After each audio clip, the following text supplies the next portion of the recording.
Indonesia mengambil 10 tahun, Mas. Sebetulnya ini kita mengacu kepada Undang-Undang 16 tahun 97 ya, di mana BPS melaksanakan sensus pertanian itu berakran 3. Jadi di dalam Undang-Undang Statistik nomor 16 97 itu sebetulnya tercantum 3 jenis sensus yang dilaksanakan BPS ya.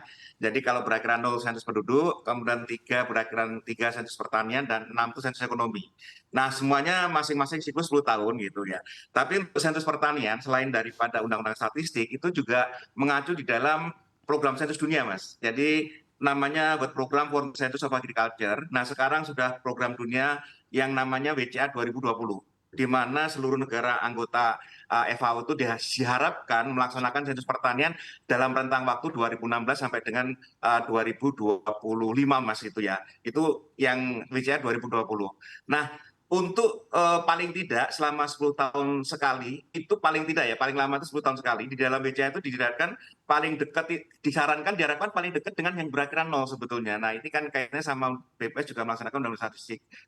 Untuk yang negara-negara lain, Mas, di dalam seperti misalnya India, Kanada, dan Amerika, itu sensusnya pertanian sudah 5 tahun sekali, Mas. Karena ini sangat tergantung dari diserahkan di sumber daya, baik anggarannya itu di negara masing-masing gitu ya. Jadi memang ya kita akan apa itu mengikuti pola yang ada, karena seperti Pak Presiden sampaikan, memang di anggaran tahun ini sekitar anggaran sensus sekitar 3 triliun begitu. Ini sudah ada namanya, kita siapkan dengan net planning ini pelaksananya gitu, Mas. Jadi uh, kalau nanti 5 tahun sekali, berarti kita juga sebetulnya melaksanakan di tengah-tengah itu namanya survei pertanian sensus yang terakhir 2018, tapi bukan sensus lagi gitu. Jadi kalau yang sensus ini adalah door to door ya, memang itu gede itu karena memang kita menggunakan jumlah tenaga kerja yang banyak. Mungkin sekilas itu, Mas, dari saya gitu ya. Mungkin singkatnya itu, jadi 2 referensi yang digunakan Undang Statistik dan BCA, tetapi kalau memang 5 tahun itu adalah negara-negara lain anggota juga ada yang melaksanakan yang 5 tahun sekali, tapi tergantung dari kebutuhan dari masing-masing negara. Begitu, Oke, Mas, dari oke, saya. baik Pak Kadar. Berarti memang karena undang-undang yang mana juga menjadikan untuk pemutakhiran data ini dilakukan per 10 tahun begitu ya. Saya akan juga tanyakan ke Pak Dwi Andreas sebagai pengamat pertanian. Ya. Pak Dwi, melihat juga yang terjadi begitu data yang sering kedodoran ini, Anda melihatnya apakah memang kendalanya karena waktunya begitu lama saja? Anda melihatnya di lapangan apalagi sih kendalanya Pak Dwi? Yang pertama terkait data ya, kalau terkait sensus kan tadi sudah disampaikan oleh Pak Kadar bahwa itu 10 tahun sekali. Tapi saya sependapat dengan Presiden bahwa kalau memang memungkinkan itu bisa kita laksanakan 5 tahun sekali. Tapi sudah barang tentu apakah undang-undangnya perlu dirubah dulu kan? Yang Undang-Undang nomor 16 tahun 97 yang di sana menyatakan sensus pertanian 10 tahun sekali. Nah, lalu terkait data, data kan ada data tahunan, Mas. Misalnya data produksi, itu data tahunan yang diperoleh oleh BPS, khususnya untuk padi, dan sekarang ini sedang jalan untuk jagung. Kan, dan juga data-data yang lainnya itu diperoleh tahunan itu, kan, data-data terkait dengan pertanian.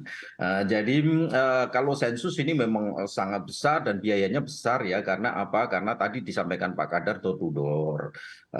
Sudah barang tentu ini amat sangat bermanfaat kalau sensus ini bisa diperpendek waktunya karena perubahan di dunia pertanian ini kan sangat dinamis kan. Katakanlah sekarang saya punya lahan 1 hektar. Nah, 5 tahun lagi, 10 tahun lagi, kalau saya bicara 10 tahun lagi, sudah habis itu 1 hektar kan, dibagi-bagi misalnya saya punya anak 4 ya sudah selesai kan gitu. Sehingga perubahan terkait dengan lahan misalnya, terkait dengan usaha pertanian ini relatif cepat. Sehingga saya sangat sependapat kalau memang nanti DPR dan pemerintah duduk bersama supaya bisa melakukan ini 5 tahun sekali. Terkait dana saya kira tidak ada masalah ya dengan pertumbuhan ekonomi Indonesia, dengan kapasitas ekonomi Indonesia saat ini saya kira dana 3 triliun tiap 5 tahun juga tidak ada masalah. Tapi dampaknya akan sangat besar.